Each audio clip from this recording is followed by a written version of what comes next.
What's up? You are now listening to Americanized, a storytelling podcast where you'll hear from eclectic first and second generation Americans share their stories and real life experiences as children of immigrants. Hey there, welcome back to another episode of Americanized. I'm your host Roslyn, and today I will be talking about my experiences with code switching. So what is code switching? Code switching is when a person adjusts their behaviors, language, way of speaking, and self-expression based on their environment, situation, or audience. Now, this is something that I'm sure everyone does, whether they realize it or not. It can be something as subtle as changing your voice when speaking on the phone, which I'm sure we all do to keep things professional and hopefully kind on the phone. Or it can be as drastic as using a playful, kid-like voice when interacting with babies and toddlers. That is something that I'm really familiar with, and I got the opportunity to meet my baby niece last summer, and I did this code switching version a lot. Just high-pitched voice, very playful, very bubbly with the baby. Not to get a reaction from her, but just because that's the way you're supposed to act with babies, or that's the way you're supposed to speak with babies, and that's what they respond to. You're not going to try to be professional with a baby because that's not what we do. So it's pretty naturally occurring and widely accepted and even expected to code switch in certain situations with certain people in certain environments too. And I feel that specifically for children of immigrants, we may have been exposed to a lot of code switching coming from our parents, and we may even code switch on a daily, and surprisingly, there is a lot of depth to that. I was doing some reflecting recently and realized, wow, I code switch a lot. Like a lot. And it's kind of spooky, but it's really interesting too. People tend to code switch for a number of reasons. To have a sense of belonging, they do it for respect, it could be survival, for safety, to broaden our opportunities, and just to match the environment and the dynamics. I wanted to highlight the safety part. A part of my work as an occupational therapist working at a school is supporting a child's regulation and helping them feel safe in their bodies and in the environment. Similarly, code switching is like a coping mechanism for me, and I'm sure for a lot of other first-generation children of immigrants. Our brains are constantly scanning to see, is it safe to speak like myself here? Will I be judged? Will I be misunderstood? And code switching can be a protective response in a way to reduce social risk. For children of immigrants, code switching is essential. It's a natural instinct that we have, it just happens naturally, and I don't even think it's something that we think about or realize that we're doing until we get all this language about it that we see on the media, or articles, research, resources, and we're like, oh wow, I code switch, and I do that a lot. It can be mentally taxing to be constantly monitoring yourself, filtering your natural responses, suppressing one way of talking to activate another way of talking. And like on your computer, at least on my computer, I always have multiple tabs open. Like a lot of tabs open. Similarly, our brains are like that all day. We just have all these tabs open for how to speak in this environment and how to talk with this person. And it's not just language, it's our behaviors, the way we express ourselves, the way we walk, we talk, the tone of our voice, the inflections we use. Am I going to use slang here? Even the way you laugh, there's like different things.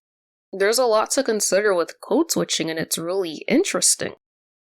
And to think how mentally taxing this is, that's a lot. If this is how we feel as first-generation Americans, I can't even begin to imagine what our parents must feel and experience in this world of code switching, and not even just code switching.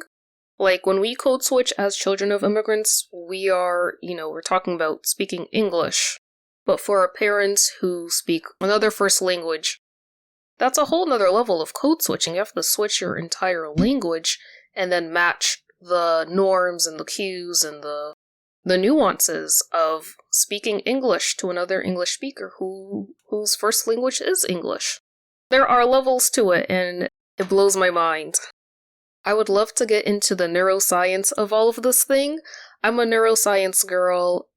It's always fascinating to me how our brains work, how our bodies work, the connectedness between that mind-body connection. I love those conversations. And there is a fascinating neuroscience behind code switching. And I'll get into it, so stick around, because this is a lot. It's deep. When I said there's depth to code switching, this is part of it, and there's more areas, but I just want to dive deeper into this specific area. So the part of our brain responsible for our feelings and emotions is called the amygdala. And the amygdala also helps us navigate social interactions and detect threats. And not just physical threats, but also social threats, which is something we have to think about and consider. Social threats could be judgments or rejections. And then we have our prefrontal cortex, which will decide how we want to respond to this threat.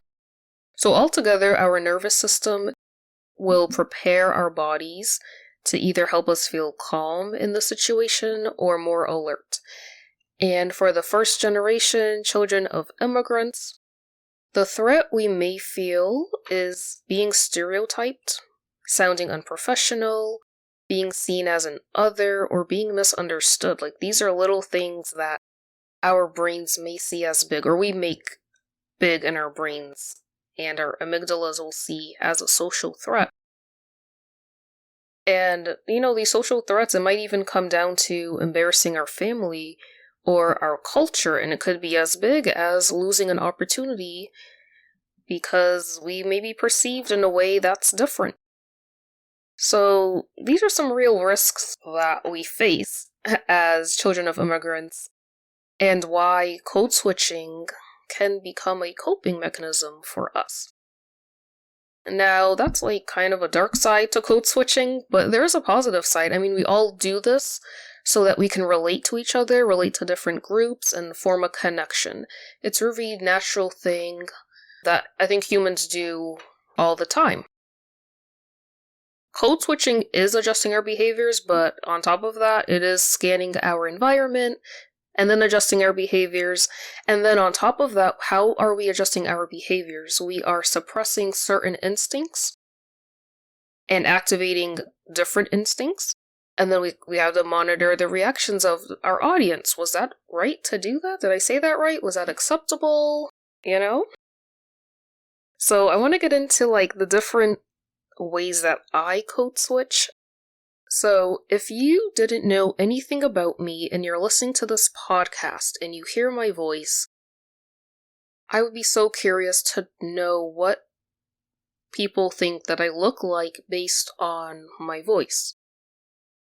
When you call someone on the phone and you don't see them, you just hear their voice and you kind of assume what they look like, you kind of assume their ethnicity, their race, based on how they sound.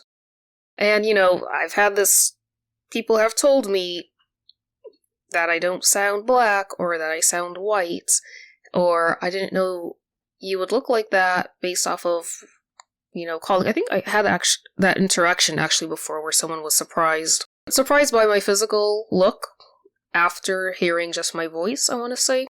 And I think they're kind of alluding to, yeah, you didn't sound black on the phone, and here you are, black. But there is a huge community of people, black people, who have that experience, and there's comfort in that. And that's a completely different conversation that I will save that for another day. Anyway, at my job, I work at a school that has predominantly children of color. And I don't know if the children expect me to sound or speak a certain way, but this never fails. Every year, at least 2-3 kids, and these are younger kids, so preschool, kindergarten, will ask me, why do you talk like that? Why do you sound like that? I used to get so offended and upset by that, but now I just let it roll off my back because what am I gonna do? This is how I talk. And I know that I have like a really interesting voice, but honestly, like that's my baseline. That's not even me code switching. I think maybe they're expecting me to sound more black, and I don't. But every now and then, if I'm one-on-one with a student working with them, something different comes out. I don't know. I code switch because there's a comfort thing, there's a connection that we have. Something I realize is that my voice does change naturally and I can't really control it. It's just like a natural code switch. And it's interesting because this is within my family. When I talk with my siblings, I sound completely different than when I talk with my parents. And my youngest sister, she clocked it real quick. She noticed that and she was like, you talk different with mommy and daddy. And she was just like, yeah, you, like, why do you? She didn't ask, she just made a comment, I think. Like, she noticed that. And I don't know if I noticed that before she said it. It's just like a natural thing. And I think that goes back to the respect piece where I might talk to my parents a certain way out of respect because of that dynamic, that relationship, respecting African parents, and on a deeper level, just like whatever foundation you lay with your kids early on, that's what they're going to carry. That's what they're going to carry on with them into adulthood and hold on to. And it takes work to, break those or build a different foundation and break those patterns. That's how I grew up talking to them, so it just kind of stuck with me. And on top of that, my mom always makes fun of my voice, and then it's kind of like just different when I talk to them. It's more not work professional, but just like less emotion in my voice, which I should look into. That's a deeper dive for me. But with my siblings, that's like the most maybe natural way of talking that I have, and then there's like some slang thrown in there. We have a lot of inside jokes, and I grew up with them. We were all really close in age. So that's like the more natural switch that I have. And then being married to my husband, that's also like, so I can group my siblings and my husband in one group. Like that's as Roslyn as you're gonna get. And then like, obviously, at work, gotta be professional. And it's kind of a mix between the way I talk with my parents, but there's also a lot of warmth and more emotion in that. So it's like in between. This is a spectrum. Yeah, and then my parents are on one end, my husband and siblings are on the other end. The way I code switch at work is like right in the middle. So there are bits and pieces of my natural self, and then there's like this obviously professional aspect. But there is so much self-monitoring at work and monitoring the reactions, monitoring myself, adjusting, suppressing, and it gets really exhausting at the end of the day and end of the week. The biggest thing about code switching is that you're not being fake. You are adjusting to fit your environment. And it can be it could be a coping mechanism and for survival and safety. Not to say that you care what people think, but you are also representing your family, your culture, yourself. And then on top of that, if you are Black or a person of color, you got all the stereotypes stacked up against you. And so it's weird because, you're not representing the whole culture, but in a way, maybe the other people think that you are. The unique thing about code switching is that it sounds like, oh, this is such a process, but it's really not. This all happens within seconds. The self-monitoring, adjusting the behaviors. I'm going to suppress this so I can activate this. And then I'm going to monitor your reaction. That is all happening in like a few seconds. The way that I talk so it's so weird too, because I'll be hanging out with my siblings and my mom, and then it's like I'm talking with my siblings one way, and then I'll talk to my mom a different way, and we're all in the same room, and something in my brain switches, and something in my voice switches too. And I get mad at myself. I'm like, why did it do that? Why can't I just, talk? Or even like, I think even between my mom and my dad, there's a change there for sure. The natural way that our voice changes when we talk with kids and babies, our bosses, and on the phone and professionals is the same way that first generation children of immigrants will code switch at work, with their people, with their family. It's like the way you talk. It's not always like what you're saying, but it's how you're saying it. What are you emphasizing? What words are you cutting short? What words are you exaggerating? It's like how you say it.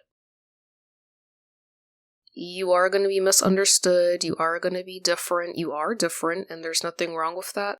There is no mold for you to fit. There's no box that you fit in. You are coming in with a mix of cultures and ethnicities and languages, social norms, nuances, so many nuances to step out with. Like, we are carrying a lot as children of immigrants. And this is just one area. And so it's okay to be misunderstood. It's bound to happen, and it's totally fine. I think once you find your people where you can really decompress with, or not even your people, but like your space, your thing, your hobby, whatever you like to do to decompress, as long as you have that, I believe you will be good. Yes, code switching is mentally taxing, draining, exhausting, but I encourage you with this. Find your people, find your place, find that decompressing thing to keep you grounded. Do tell me, how do you code switch, or where have you found yourself code switching, and what does that look like for you?